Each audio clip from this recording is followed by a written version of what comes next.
Muy bien, muy buenas noches. Vamos a iniciar este video que, como podemos observar ahí en la imagen, vamos a hablar sobre un tipo de elasticidad bastante interesante que se llama la elasticidad cruzada. Ya en un video anterior hablamos sobre lo que era la elasticidad precio, que es la elasticidad más común, la más clásica, que relaciona la variación en la demanda de un producto con respecto al precio de ese mismo producto. Y dimos algunas consideraciones, cómo se clasifica esa elasticidad dependiendo del valor que nos arroje. Pero hoy vamos a hablar de una elasticidad que es similar, pero que le agrega un ingrediente distinto. Y eso lo vamos a ir viendo poco a poco conforme vayamos desarrollando el video. Vamos a comenzar, antes de hablar de la elasticidad cruzada propiamente dicha. Vamos a hablar de los tipos de bienes que existen para efectos de elasticidad cruzada. ¿Cómo vamos a clasificar los bienes para poder aplicar este concepto de elasticidad cruzada? Bien,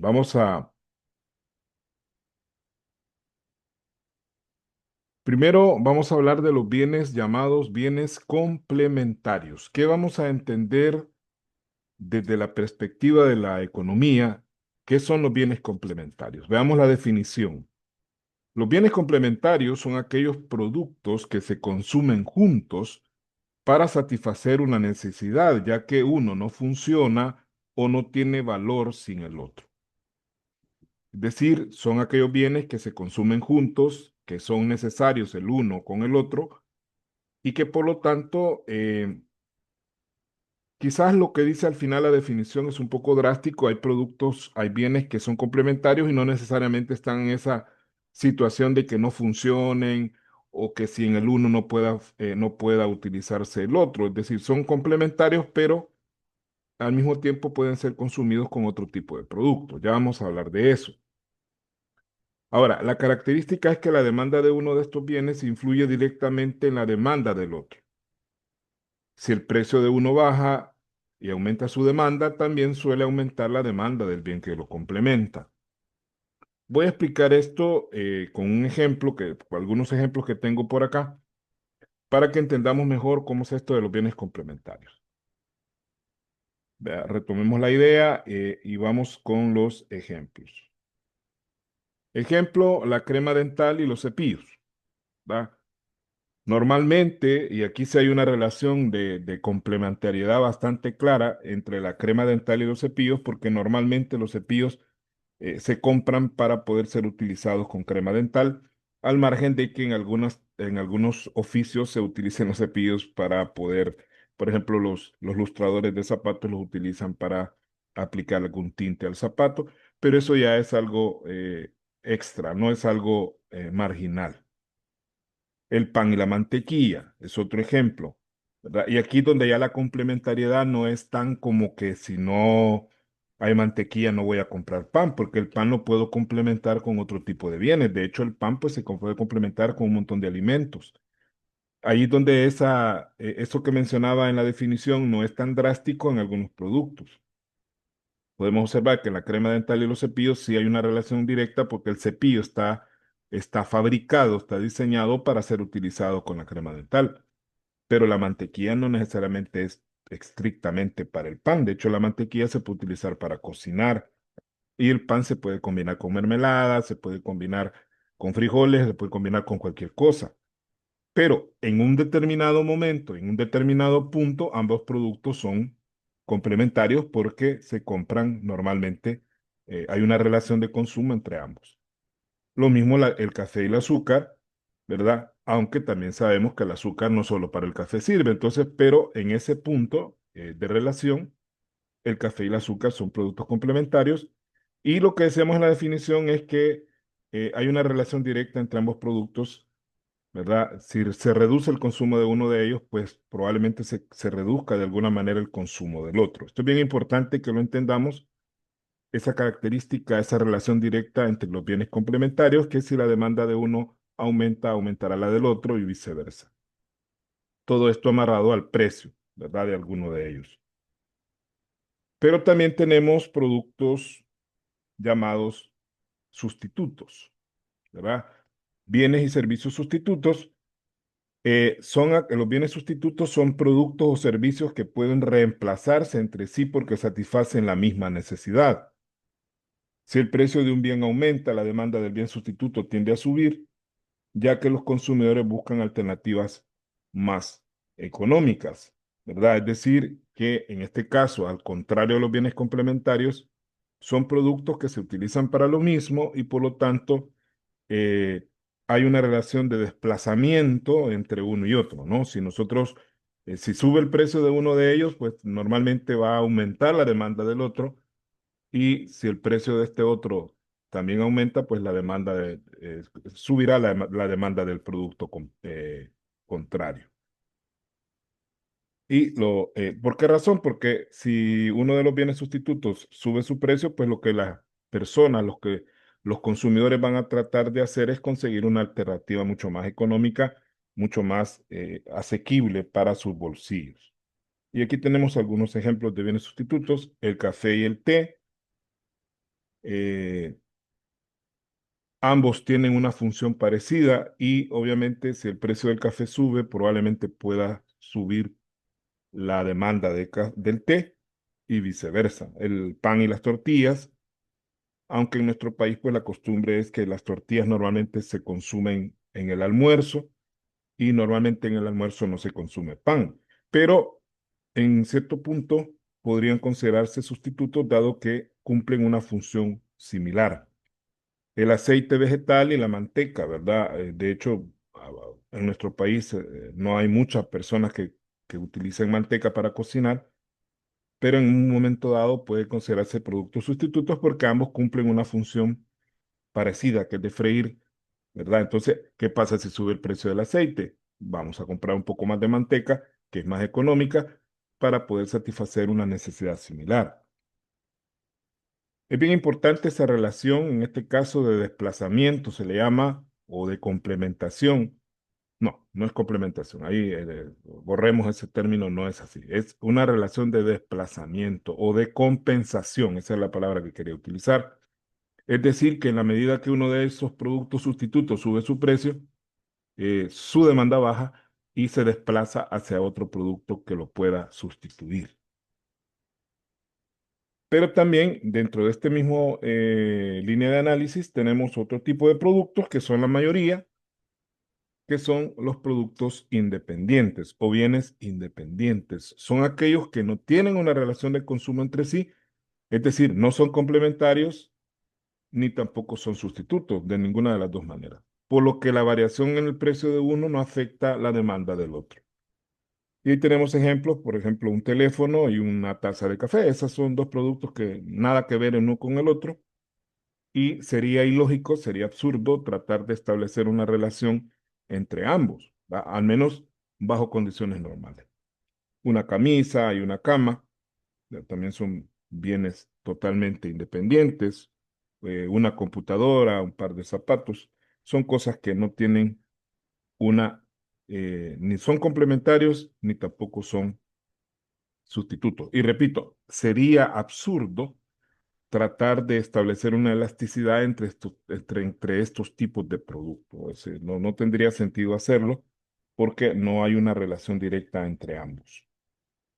Ahora bien, ya que hemos definido los tres tipos de productos, complementarios, que son los que se consumen juntos, sustitutos, que son aquellos que sirven para lo mismo y que por lo tanto se compra uno o se compra el otro, y los bienes independientes, que son aquellos que no tienen ningún tipo de relación ni de complementariedad ni tampoco de sustitución. Entonces, ya habiendo aclarado esos tres conceptos, vamos ahora a definir qué es la elasticidad cruzada. Dice acá que la elasticidad cruzada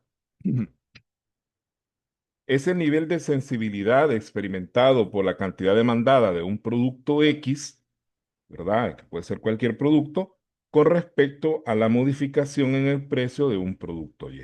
¿Qué tanto afecta una modificación, ya sea hacia arriba o hacia abajo del precio de un producto Y, en la cantidad que los consumidores van a demandar de ese otro producto X.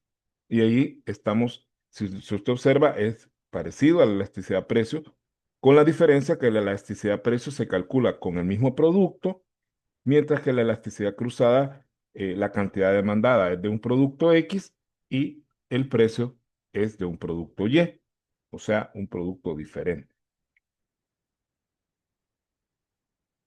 Veamos la fórmula. Aquí tenemos la fórmula, ¿verdad? Se simboliza siempre con una letra E, solo que le agregamos acá X sobre Y.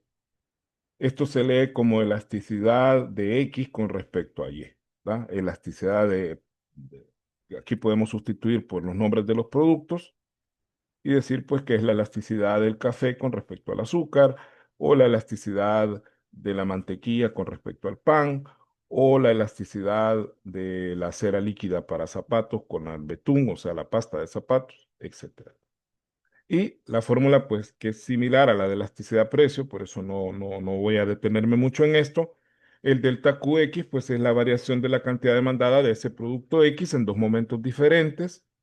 El QX1, que sería la cantidad original que se demandaba el producto X en un primer momento.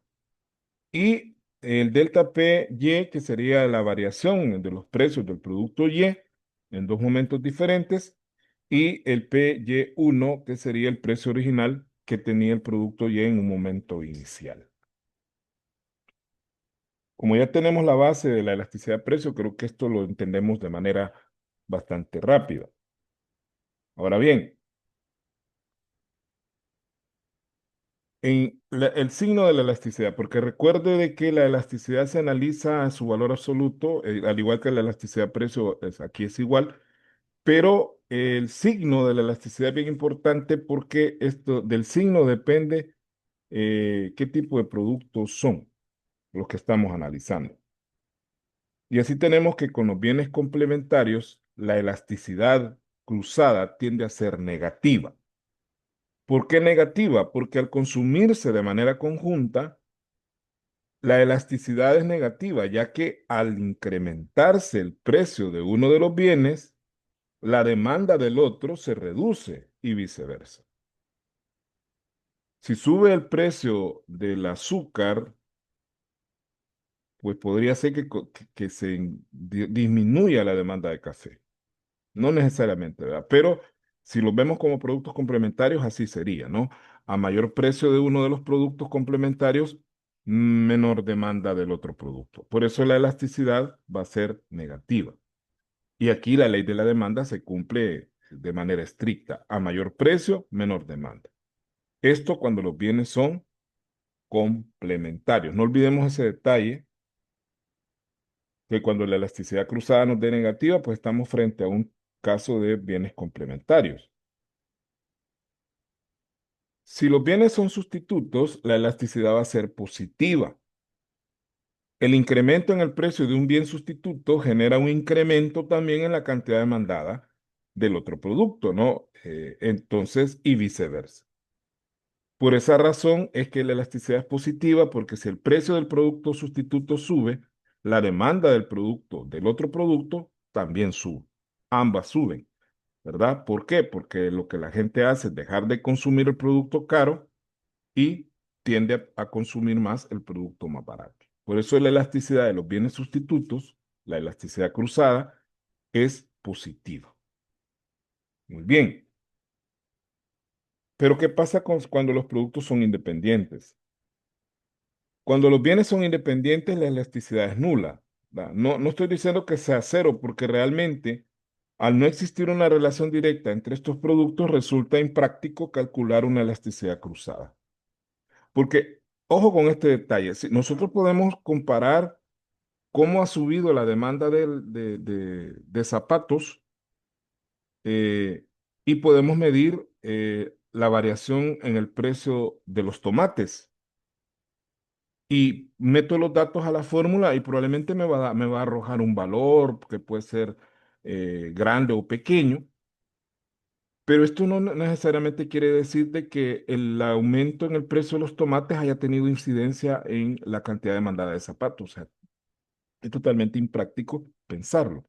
por eso lo decía yo desde el principio, ¿verdad? Que cuando los bienes, nosotros estamos claros que los bienes son independientes, no tiene sentido estar calculando elasticidades. Por eso digo elasticidad nula, que no significa que sea cero, sino que realmente no hay una relación entre ambos productos y por lo tanto la elasticidad no es práctica de calcular. Muy bien, ahora ya tenemos los signos de la elasticidad. Ahora, ¿cómo vamos a clasificar la elasticidad? De la misma manera que hicimos en la elasticidad precio, tomando en cuenta el valor absoluto de la elasticidad. Acuérdese de ese detalle, no vamos a tomar el valor así negativo o positivo. El signo se lo vamos a quitar para poder hacer la comparación y vamos a comparar su valor absoluto. Y aquí vamos a tener las mismas opciones que para la elasticidad precio, que las vuelvo a presentar para por si acaso ya se nos ha olvidado. Entonces se clasifica de acuerdo con los mismos criterios de la elasticidad precio, midiéndose en su valor absoluto. Si la elasticidad es cero, es perfectamente inelástica. Si la elasticidad es menor que uno, es relativamente inelástica. Si es igual a uno, es unitaria. Si es mayor que uno, es relativamente elástica. Y si es indefinida, ¿verdad? O sea, una división entre cero, es perfectamente elástica. Si usted recuerda, son los mismos criterios que analizamos en la elasticidad de precio y por esa misma razón no vamos a profundizar en eso. Vamos ahora a ver dos ejemplos de elasticidad cruzada. Uno de bienes complementarios y el otro ejemplo de bienes sustitutos. Vamos a proyectar el primer ejemplo y lo vamos a analizar. Bien, tenemos ahí el primer ejemplo, dice una empresa fabricante de productos de aseo personal efectúa un estudio de mercado con respecto a su champú Cabello o Cabello, ¿no? Cabello en italiano, en el área metropolitana de San Salvador, el cual se comercializaba a un precio de 6.75 en el año 2023, ¿verdad? Valía 6.75 el bote de champú de 400 mililitros y la cantidad de rince, el acondicionador de la misma marca que se vendía era de 50.000 botes de 300 mililitros. Es decir, el precio del champú es 6.75 por bote y a ese precio del champú, la cantidad de rince acondicionador era de 50.000 botes. Ya en 2024, el precio del champú aumentó a 7.25, es decir, lo vendimos más caro y la cantidad de rince demandada, o sea, la cantidad de acondicionador demandada, fue de 35.000 unidades, ¿verdad? 50.000 unidades, perdón, 35.000 unidades. Es decir, bajó la demanda de rince ante un aumento en el precio del champú. ¿Qué tipo de productos son? Esa pregunta no la he puesto en el ejercicio, pero para la guía que les voy a dejar de tarea final, jóvenes de UPAN, sí hay que clasificar qué tipo de bienes son. Aquí obviamente los bienes son complementarios porque el champú y el rinse acondicionador normalmente se compran en parejita, ¿verdad? Hay personas que compran ambas cosas. Cada vez que van al supermercado al final del mes, hacen una compra conjunta de champú. No todo el mundo, ¿no? Porque no para todo el mundo alcanza para ese tipo de cosas. Pero las personas que tienen la posibilidad de hacerlo, pues compran normalmente ambos productos juntos. Por eso son bienes complementarios. ¿Qué nos pide el ejercicio? Calcular la elasticidad cruzada, clasificarla de acuerdo con los criterios establecidos, acabamos de estar viendo en la presentación, analizar el nivel de sensibilidad de la demanda del rince o acondicionador con respecto al precio del champú y qué recomendación le haríamos a esta empresa ante estos resultados. Vamos a comenzar, vamos a sacar aquí nuestro lapicito para poder trabajar el ejercicio.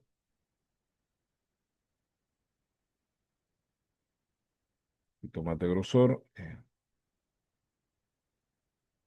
Muy bien. Antes que nada, jóvenes, aquí es bien importante este detalle. Antes que nada, nosotros debemos identificar claramente quién es X y quién es Y, ¿verdad? Bien importante esa situación. Permítame, vamos a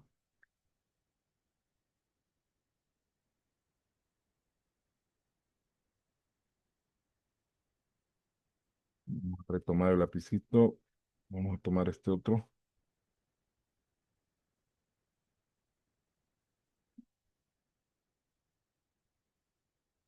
Nos está fallando ahorita. Permítame que esto me está dando problemita.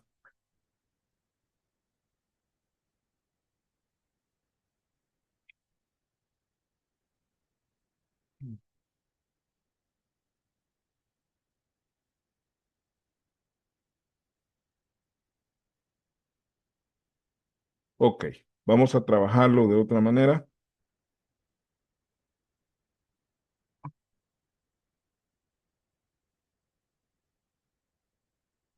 Vamos a trabajarlo de otra manera porque el video está corriendo. Vamos a ver. Antes que nada, tenemos que identificar, fíjese bien, quién es X. Vamos a trabajarlo con el teclado. ¿Quién es X y quién es Y? Esto es bien importante saber quién es X y quién es Y. Entonces, en este caso, X es el producto del cual nosotros conocemos la demanda, es decir, la cantidad. Del producto que se hable la cantidad, ese es X. En este caso, X es eh, el rince. El rince es X.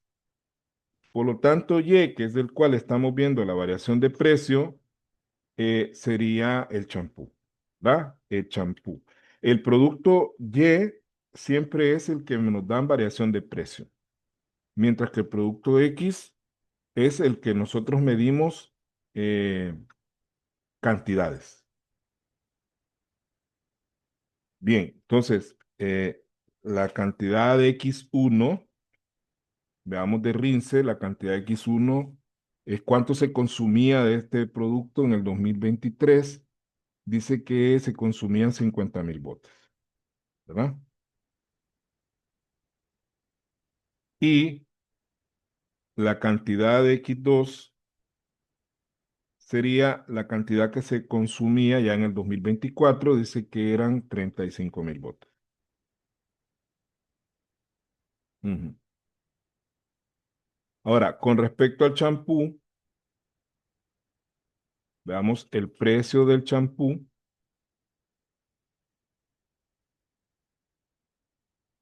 Originalmente era de 6,75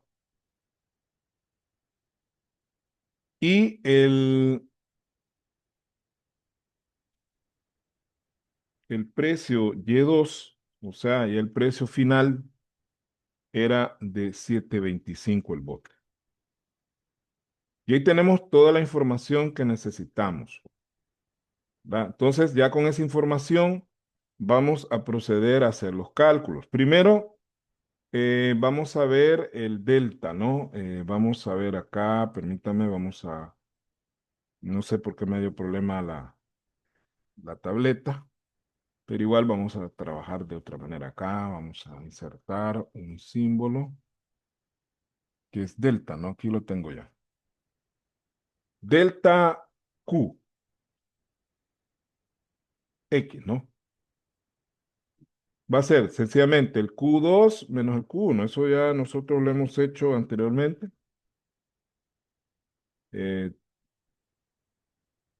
35,000 menos 50,000. Y eso nos da menos 15,000, ¿va? Menos 15,000 unidades. Ahora calculemos el delta La diferencia, perdón,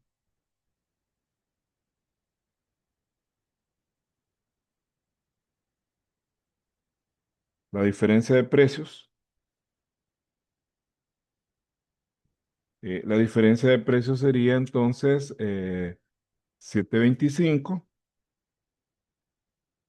menos 6.75.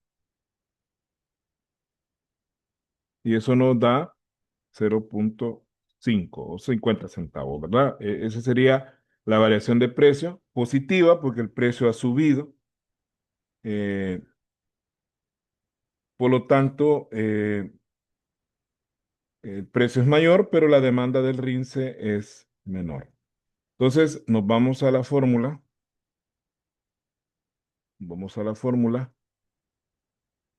la vamos a ir a traer a la presentación.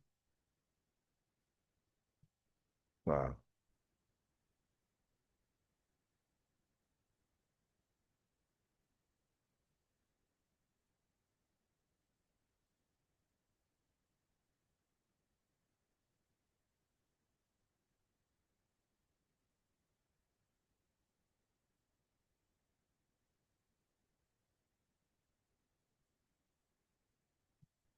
firmar si estamos proyectando lo que debe ser. Pues sí.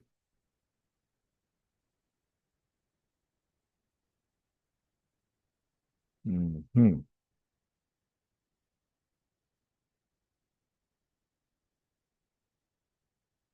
Ahí tenemos la formulita, la vamos a hacer más pequeñita.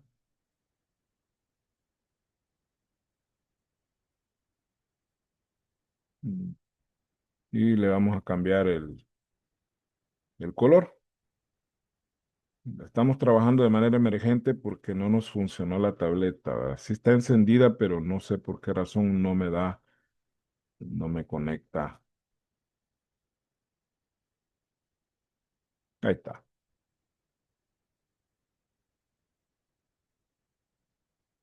Esta es la fórmula.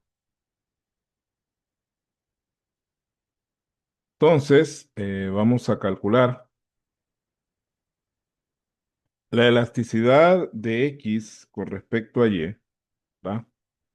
Es igual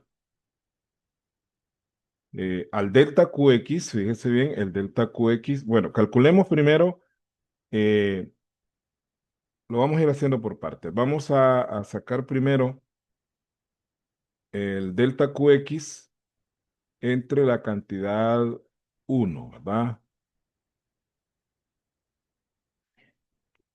Vamos a ver. El delta QX entre eh, QX1, ¿verdad? O sea, el precio, la cantidad uno. Entonces tenemos que el delta es menos 15.000 entre 35.000, que era la cantidad original que estábamos nosotros eh, vendiendo. Entonces, eso nos da, vamos a calcular acá,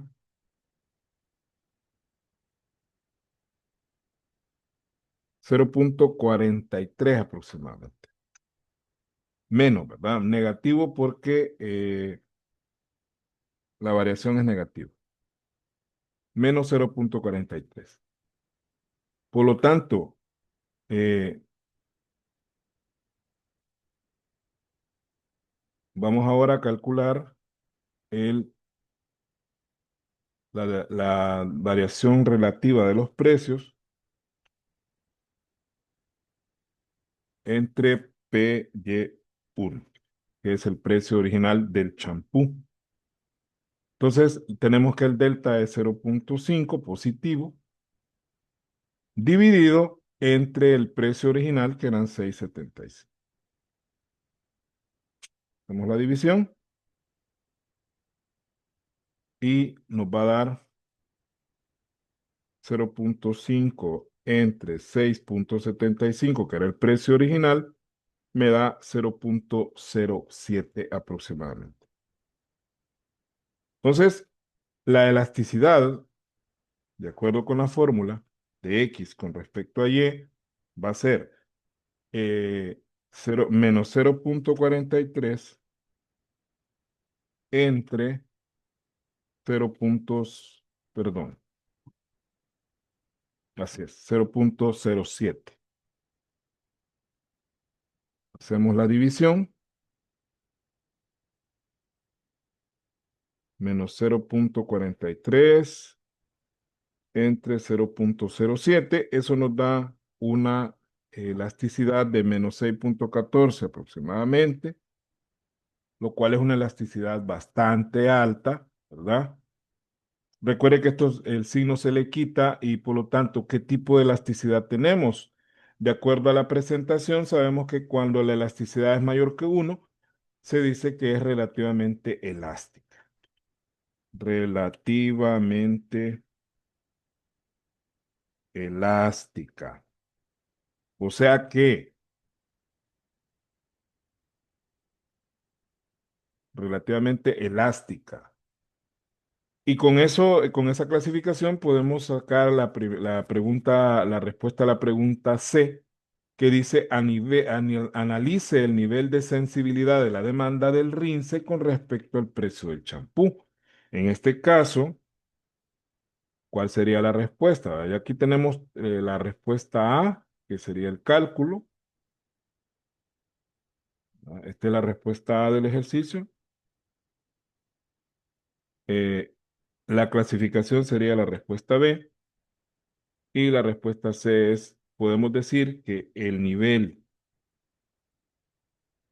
no, el nivel de sensibilidad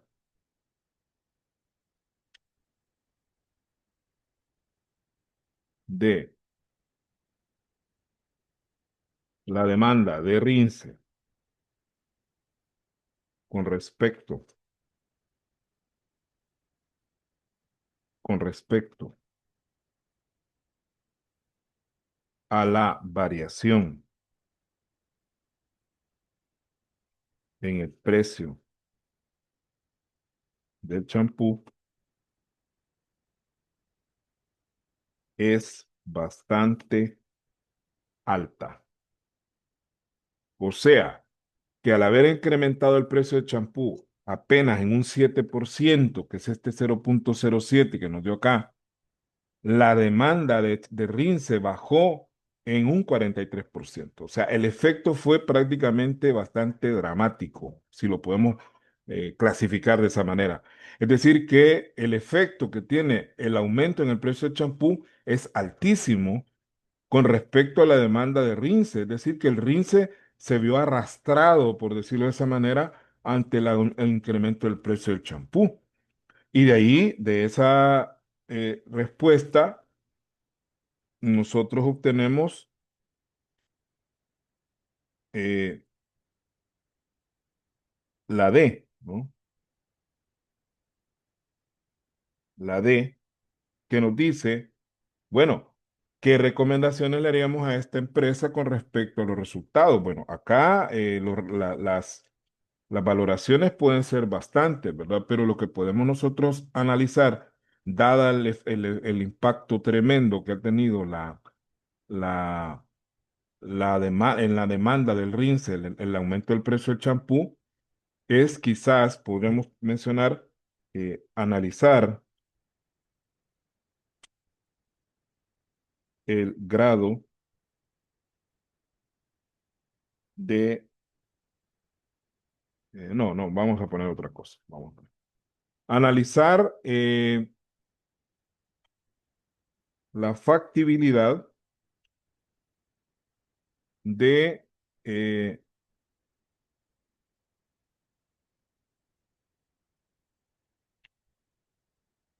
de regresar al nivel de precio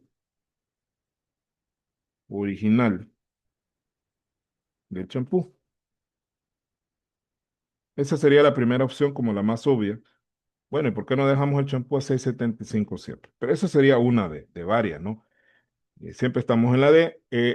Otra cuestión sería eh, generar, ¿verdad? Promociones de compra conjunta de ambos productos. Esto es bien común verlo en los supermercados, que cuando son productos complementarios se venden juntitos, hay una promoción, ¿no? Se me ocurre algo porque no tenemos claro, aquí no tenemos el dato de cuánto es el precio del rince, pero podríamos decir, bueno, vender paquetitos de dos botecitos, el de champú y el rince, a $10, por decir una cantidad. Y ahí se ahorra tanto en el precio del champú como en el precio del rince.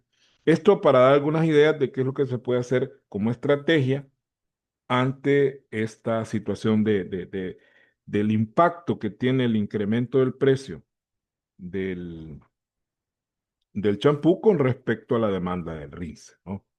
Hay que ser un poco creativos a la hora de dar las soluciones. Yo estoy dando ahí un par de soluciones. La primera, que es la más obvia, pero que probablemente por alguna razón el precio del champú se ha incrementado. Puede ser que los costos de producción del champú estén más altos, el costo de comercialización del champú también esté más alto. Quizás la opción 2, generar promociones de compra conjunta de ambos productos, venderlos aún en combo, podría ser otra opción un poco más realista que podríamos tener. Y no podemos descartar también de que podrían haber otros factores que estén interviniendo, no necesariamente solo el precio del champú. Podría ser de que esa baja en la demanda del rince no solamente se deba al precio del champú, sino a otras variables, ¿no? Entonces lo voy a poner acá como tercera opción. Analizar posibles variables intervinientes, así le vamos a llamar, interviniente. Una variable interviniente es una variable que no está ahí mencionada, pero que podría estar afectando al margen del precio del champú. O sea, a ver si no hay otras razones por las cuales el rince se esté vendiendo menos y que haya coincidido con el aumento del precio del champú y no necesariamente sea solo el champú el culpable, ¿verdad? El que generó el problema, sino que puede ser otro tipo de situaciones que se esté dando a nivel de los puntos de venta. Con eso cerramos el ejercicio eh, número uno, jóvenes. Dos productos complementarios, calculamos su elasticidad, nos dio negativa, como ya habíamos previsto, que es negativa cuando son complementarios, una elasticidad bastante alta de 6,14, lo cual la convierte en una elasticidad relativamente elástica. Eh, el nivel de sensibilidad del rince con respecto a la variación de precio del champú es bastante alta y algunas de las opciones que estamos dando para mejorar hace un poco en el aire porque no tenemos toda la información. Ya en una empresa real, pues uno tiene acceso a mayor información. Habría que analizar la factibilidad si podemos regresar al precio original del champú, generar promociones o combos, ¿verdad? De compra conjunta de ambos productos y analizar otras posibles variables intervinientes al margen del precio del champú. Otras variables que pudieran estar afectando o agravando más la situación. Bien, vamos a ver el ejercicio número 2. Un ejercicio un poco más mortal, o sea, no más mortal de muerte, sino más real, ¿no? Más del día a día. Dice que en una comunidad se realiza un estudio de mercado con respecto al consumo de pan y tortillas en dos momentos diferentes. En 2024, el precio de las tortillas era de 5 tortillas por 25 centavos y la demanda de pan francés era de 30.000 piezas. En 2025, el precio de las tortillas es de 4 tortillas por 25 centavos y la demanda de pan francés es de 33.000 piezas. Vamos a hacer prácticamente lo mismo, casi lo mismo, calcular la elasticidad cruzada, clasificarla de acuerdo con los criterios establecidos, analizar el nivel de sensibilidad de la demanda del pan con respecto al precio de las tortillas y con base en los resultados obtenidos, ¿cree usted que sería conveniente abrir más panaderías? Vamos a ver primero quién es X y quién es Y. X es el precio de la cantidad, la que habla de cantidad. Entonces, el X sería el pan.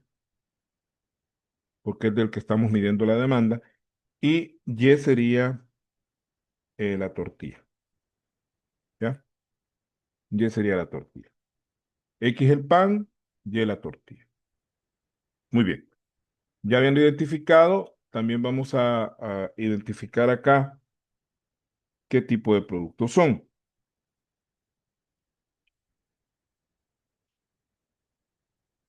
Este es un truquito, miren, cuando quieran hacer flechitas así bonitas, solamente ponen igual dos veces y el signo mayor que, y ya les va a generar la flechita. Entonces, ¿qué tipo de productos son? Son sustitutos, porque el pan y la tortilla por naturaleza son sustitutos. Y vamos ahora a los cálculos. Como X es el pan, entonces vamos a calcular primero quién es QX1, cuánto pan se consumía en 2023, dice que eran 30.000 piezas. Y en el 2024 eran 33.000 piezas. ¿Ah? Por lo tanto, nuestro delta, vamos a sacar nuestro delta. Vamos a insertar, vamos a ver, insertar símbolo. Ahí está. Delta Q X, ¿verdad? Sería cantidad 2 menos cantidad 1. 33.000 menos 30.000. Y eso nos da 3.000 positivo. 3.000 positivo. Y vamos a calcular de una vez, fíjese bien, la variación relativa. O sea, vamos a dividir la variación entre QX1, ¿verdad? Que es la cantidad original que se estaba demandando. O sea, 3.000 entre 30.000, que era la cantidad original, y eso me da 0.1. Ese 0.10 es, eh, básicamente significa que la cantidad de pan que se está demandando de más es el 10%. O sea, se está demandando un 10% más de pan, de cantidad de pan. Vamos ahora con la tortilla. De la tortilla vamos a analizar precio. Precio original de la tortilla, ojo, ojo, no nos está dando el precio propiamente dicho. Nos está diciendo que eran 5 tortillas por 25. Entonces el precio sería 0.25, que es la cora, entre 5 tortillas. O sea, el precio de la tortilla en 2023 era de 5 centavos cada tortilla. Ujú. Quiere decir que el precio 2, ahí hay un error ya, ¿verdad? Porque no es X, es Y. Acuérdense de eso. Aquí es Y.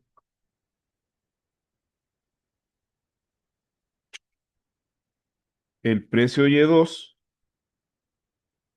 o sea, el del 2024, dice que eran 4 tortillas. Quiere decir que el precio subió, ¿verdad? Esto me da 0.0625. Lo voy a dejar con todos los decimales para que me dé más exacto el porcentaje. Entonces, el delta, vamos a copiar aquí esto,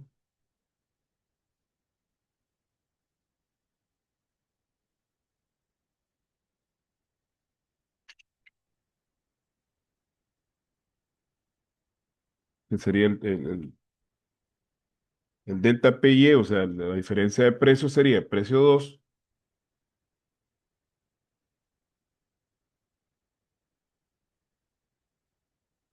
menos el precio 1.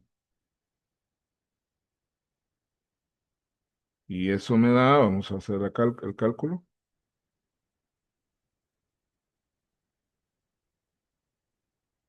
0,0625 menos 0,05 me da una variación positiva de 0,0125, o sea, un centavo con un cuarto de centavo. Ese fue lo que varió positivamente eh, el precio de la tortilla. Quiere decir que la variación relativa o porcentual sería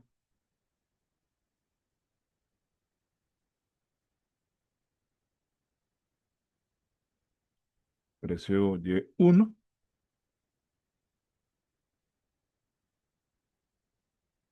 Eso me va a dar, veamos, 0,0125 entre el precio original, que eran 5 centavos. Entonces, hacemos la división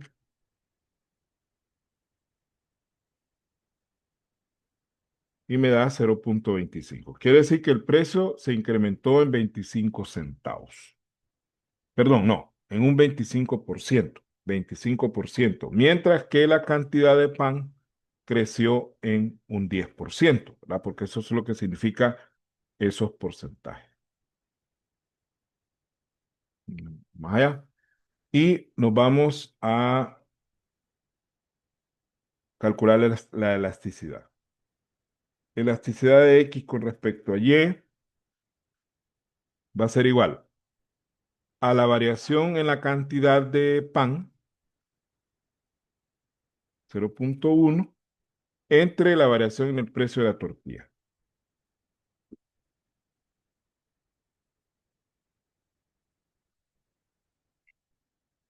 Entonces, 0,1 entre 0,25 me va a dar 0,4. Positiva, ¿verdad? ¿Por qué positiva? Porque los bienes son sustitutos y por lo tanto cuando aumentó de precio la tortilla, el efecto en la cantidad de pan pues tiene que subir, de acuerdo a lo que hemos visto en la parte teórica. Ahora, ¿qué tipo de elasticidad es? ¿Ah? ¿Qué tipo de demanda tiene el pan con respecto al precio de la tortilla? Tiene una relativamente inelástica, ¿va? Porque es menos de uno. Y como es menos de uno, es relativamente inelástica. Ese sería el punto B. El punto C sería, bueno, cuál es el nivel de sensibilidad que tiene el pan con respecto a la tortilla. Podemos decir que el nivel de sensibilidad de la demanda de pan con respecto al precio de la tortilla no es significativo, ¿verdad? Porque el efecto que tuvo ante un aumento del precio de 25% en las tortillas, se esperaría que el consumo de pan creciera más y solo creció un 10%. Por eso es que es relativamente inelástica, por lo tanto no es significativo. Si nos hubiera dado una elasticidad mayor a uno, de 2, de 3, como nos dio en el caso del champú y el rinse, pues si hubiéramos dicho que es una sensibilidad bastante significativa. Y de ahí surge la respuesta del último punto. Eh, ¿Sería conveniente abrir más panaderías? Pues de acuerdo con los numeritos que tenemos, la respuesta es no es conveniente, ya que el incremento en el consumo de pan no es relevante como para generar una oferta mayor de pan. ¿Ah? Podemos observar que probablemente las personas, a pesar de que las tortillas están más caras, sigan consumiendo más tortilla o la misma cantidad de tortillas y no necesariamente consuman más pan. Aparte, siempre hay que tomar en cuenta el detalle de que hay otras variables intervinientes, ¿verdad? Ponerle aquí, analizar si existen otras variables intervinientes en el consumo de pan. Ya no necesariamente la tortilla es la que va a generar mayor consumo de pan, aunque sí es un hecho de que el pan se está consumiendo más, pero no en un porcentaje tan significativo como para que valga la pena poner más panaderías, porque igual va a haber más oferta de pan, pero la demanda no va a crecer mucho, por lo tanto va a haber un exceso de oferta, tal como veíamos en el equilibrio de mercado al principio del ciclo, habría un una sobreoferta de pan, la cual no estaría siendo consumida por las personas. Bien, jóvenes, este es pido las disculpas, ¿verdad? Porque, bueno, salió bonito, ¿verdad? Está bonito el ejercicio así de esa manera. Ahí tenemos explicados dos ejercicios, uno de bienes complementarios y otro de bienes eh, sustitutos, ¿verdad? De esto viene la guía final para el día 7 de diciembre. Esto es para mis alumnos de Economía 2 de la UPAN, que es para el 7 de diciembre. Esa es la fecha tope que me tienen que mandar la guía que voy a enviar este mismo día, 22 de noviembre. Muchas gracias por su atención.